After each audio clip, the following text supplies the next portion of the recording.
Have you ever felt like your own mind is slipping away from you? In our modern world, filled with the relentless chime of notifications, the overwhelming demands of our daily routines, and the endless noise of societal expectations, it is remarkably easy to feel like a passenger inside your own head. We live in an era where our focus is constantly bought, sold, traded, and redirected by forces outside our control. But this crisis of human agency, this struggle to retain control over who we are, what we think, and how we live, is not entirely new. To truly understand how to reclaim our lives, we have to look at a powerful convergence between modern psychological science and 19th century political philosophy. Specifically, we need to examine the groundbreaking work of psychologist Mihaly Csikszentmihalyi on the psychology of flow and attention, alongside the radical philosophical arguments for individual integrity set forth by Henry David Thoreau in his classic essay, Civil Disobedience. At first glance, a 20th century Hungarian-American psychologist studying human happiness might seem to have little in common with a 19th century American transcendentalist sleeping in a cabin by Walden. But when you look closely, both thinkers are addressing the exact same fundamental question: how does a human being maintain internal autonomy, focus, and moral integrity when surrounded by systems that want to consume them? Csikszentmihalyi provides the psychological framework for controlling our internal consciousness, while Thoreau gives us the political and moral imperative for protecting that consciousness from external tyranny. Together, their ideas form a complete blueprint for living a deliberate, meaningful, and sovereign life. To understand how we lose control of our lives, we must first understand the mechanics of the human mind. Mihaly Csikszentmihalyi revolutionized our understanding of human consciousness by introducing the concept of psychic energy. Csikszentmihalyi posited that attention is not merely a passive sensory filter, it is a finite, highly precious form of psychological energy. It is the primary tool through which we construct our reality. Scientists estimate that the human nervous system has a strict processing limit. We can only process approximately bits of information per second. To put that into perspective, simply understanding a single person speaking to you requires processing about bits of information per second. This means that your conscious awareness is a strictly limited resource.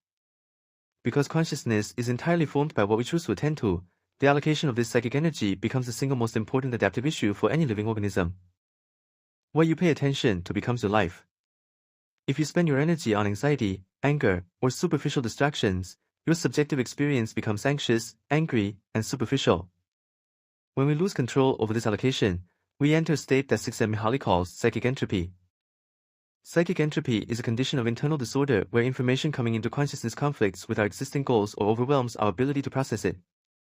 In severe pathological contexts, this resembles clinical overinclusion or schizophrenia, where an individual loses the capacity to filter out background noise, leading to a terrifying babble of sensory data. But in daily life, psychic entropy manifests as a familiar, agonizing feeling of being overwhelmed, scattered, anxious, and unfocused. This internal chaos is often exacerbated by social systems. Through the process of socialization, society teaches individuals how to structure their attention according to cultural norms. However, when socialization becomes oppressive, or when labor becomes exploitative, we experience what Karl Marx called alienation, applied here in a psychological sense. When you relinquish control over your attention to an employer or an institution for hours on end, your psychic energy is being harvested to fulfill goals set entirely by someone else. You become alienated from your own experience, spending your finite mental energy on tasks that bring no personal alignment or meaning. So, how do we counteract psychic entropy and structural alienation? Csikszentmihalyi found the answer in what he termed optimal experience, more commonly known as the state of flow. Flow is that rare, magical state of deep absorption where a person becomes so involved in an activity that nothing else seems to matter. It is the peak state of human performance and subjective happiness. But flow does not happen by accident.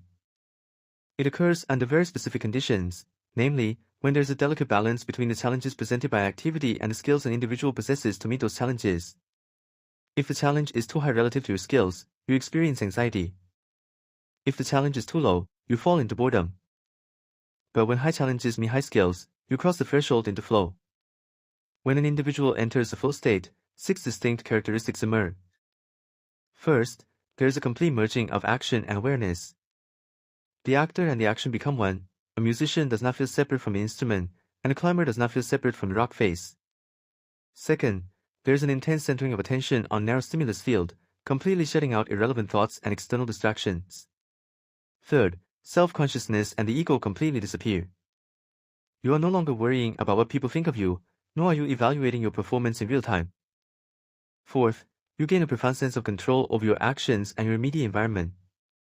Fifth, your perception of time becomes distorted.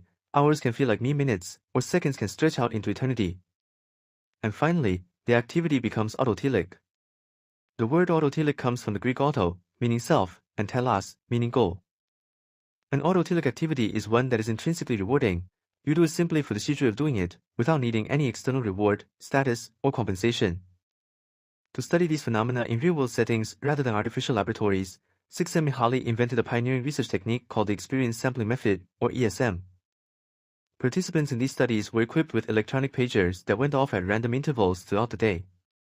Whenever the pager beeped, the participant immediately filled out an experience sampling form detailing where they were, what they were doing, who they were with, and their current emotional state, concentration levels, and motivation. The data gathered from the experience sampling method reveals something profound. Human beings are happiest not when they are resting passively or consuming brainless entertainment, but when their psychic energy is voluntarily focused on a challenging, goal-directed activity. The key word here is voluntary. The voluntary control over our attention is the absolute foundation of human enjoyment and psychological health. Now, let us turn our attention from the internal mechanics of the mind to the external structures of society.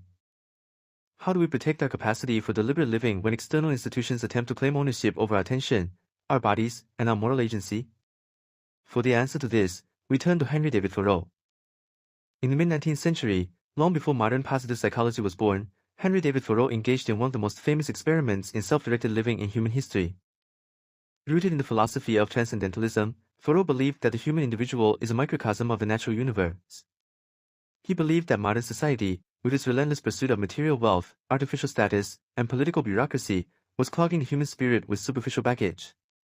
To counter this, Thoreau moved to the shores of Walden Pond, building a small cabin to strip away all societal excrescences and live an essentialist life.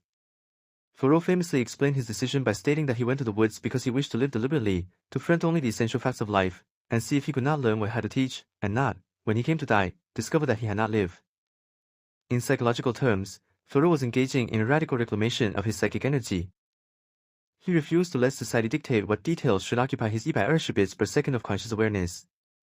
However, living deliberately in the woods eventually brought Thoreau into direct conflict with a major external force, the state.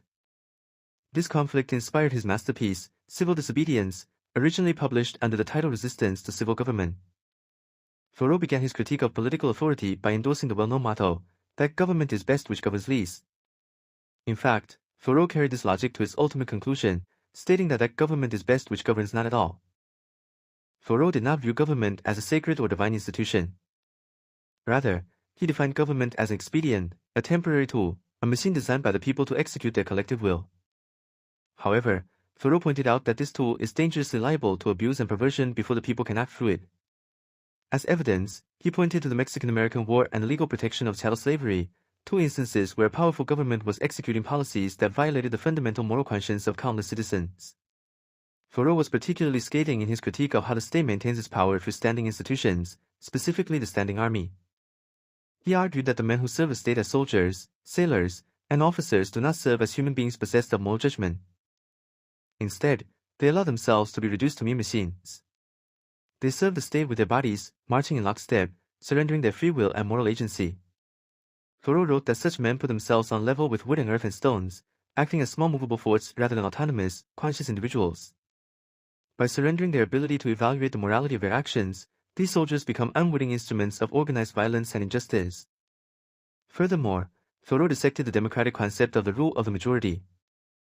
Why is it that the majority is permitted to rule in a democracy?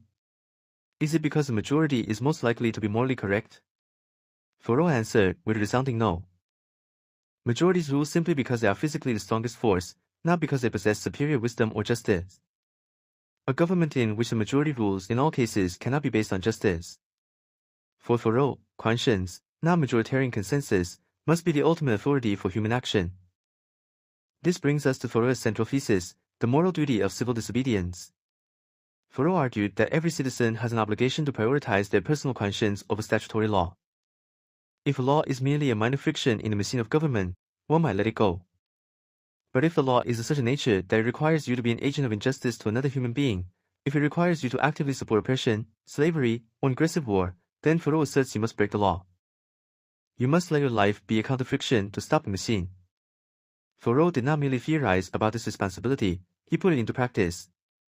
In protest against slavery and Mexican-American War, Thoreau refused to pay his annual poll tax to the Commonwealth of Massachusetts, attacks that funded a government executing these unjust policies. As a result,